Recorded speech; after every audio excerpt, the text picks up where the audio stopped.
Hey guys, welcome back. Today I'm working on week 44 in my 2022 Project Life album, and I'm just showing you here that after last week's moaning about the quality of my Studio Calico kit, I did mention that I loved the cards, so I decided this week I would just use the cards and kind of create my own little mini kit to go along with them.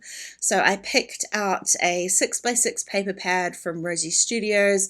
I grabbed my favorite little pink citrus twist alphas and one of my most used stamps from them too.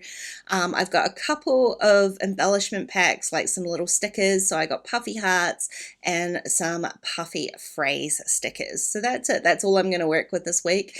And spoiler alert, I kind of really love it. So that's what I'm going with. Now, I didn't need too many cards this week, only a few. I knew I wanted to use that gold foiled kind of phrase card. I can't remember exactly what it says, but it's talking about blooming, and so it works really well with the last peony. That's my last peony bloomed. It worked really well with that card, and I only needed another little filler to go under my Love is Blind photo. Obsessed with that show. I used a large 4x6, and it's just kind of a notebook looking pad down the bottom that I'm going to do my journaling on. And I picked out this gold foiled star paper for the top, and I thought that worked really nicely because there was that little bit of gold foil on that 3x4 card, but then there wasn't a whole lot of pink going on, and I really wanted to add a little bit more pink. The card that I picked out for my Love is Blind photo just wasn't quite right, so in the end I swapped it out for some paper. So as much as I love the cards, I've literally only used two this week. Now, I had kind of a lot to say this week, so instead of forcing these cards through my typewriter, which I just used an old kind of vintage typewriter, used to belong to my grandmother, and the Studio Calico cards are pretty thick, like they're a heavy quality cardstock, so my typewriter struggles a little bit, so today I bit the bullet. I set up a file in Photoshop and just did my journaling digitally and then stuck that card straight through the printer. And I gotta say, it was a heck of a lot easier than what I normally do. So maybe that's how I'll do it from now on. I'm not sure. It was just easy to do it because I was having that 3x4 card on the other side. I didn't have to worry about like the placement of the text too much. Often I'm journaling on 3x4 cards and my printer doesn't cope particularly well with those. So I took the opportunity with the 4x6 and did my journaling digitally. Now I'm going to keep everything else pretty simple this week. That was kind of the idea with picking out so few things to go with those cards.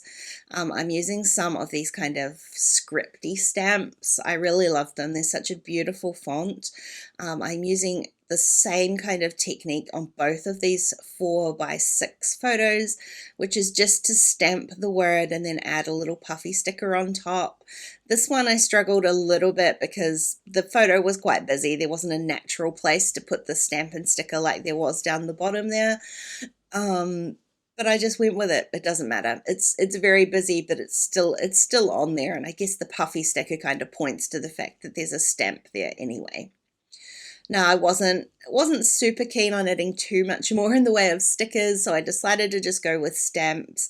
I picked out three little words that I want to put next to my peony, and I did specifically crop this photo so there was a little bit of kind of blank space to add some embellishment. I wasn't sure at the time what that was going to be, but here you can see. Just going to add some stamps, and super easy and super cheaty. I put all three stamps on the block in one go, so I don't normally stamp like that. It often leads to disaster, but it worked this time. So in the end, I'm going to only end up adding one of those little puffy sticker hearts, but there was a bright pink one that kind of goes with the rest of the color scheme of the page, so I just added one onto the little photo of my new cake. We found a new bakery. So good. There'll be many more photos from there, I'm sure, but I just added it onto the side of the plate. It gives the photo a little bit of a pop of color. Now, as far as my title card goes, I wasn't really sure because I've just picked out this gold paper. It's kind of plain. I've got the pink alphas though, and I knew I would need numbers, so I grabbed my lunar numbers from Citrus Twist as well, and I decided to pull out the, what's it called? Is it picked raspberries? Something like that. Distress Oxide ink that my friend Jillian sent me. It's the perfect pink for this. I also grabbed some scrap cardstock out of my bin beside me there. Why waste not, want not. It's J for Jack. Stamped the numbers twice and then just fussy cut them out. So I was very close to stamping week 33, but we're definitely further through the year than that.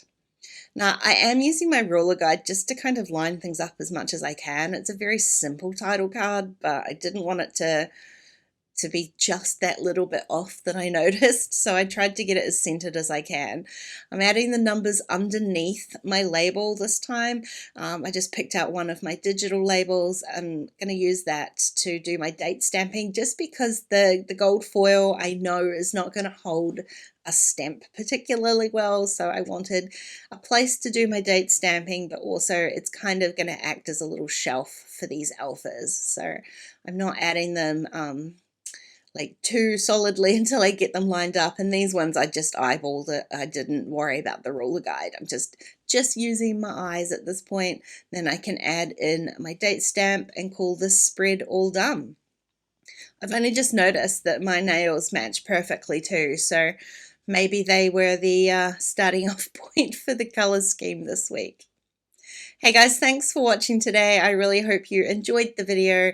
If you did, please go ahead and give it a thumbs up, and don't forget to subscribe to my channel if you haven't already. If you want to keep watching, I'm going to leave a couple of videos on screen, otherwise I'll see you again really soon. Bye!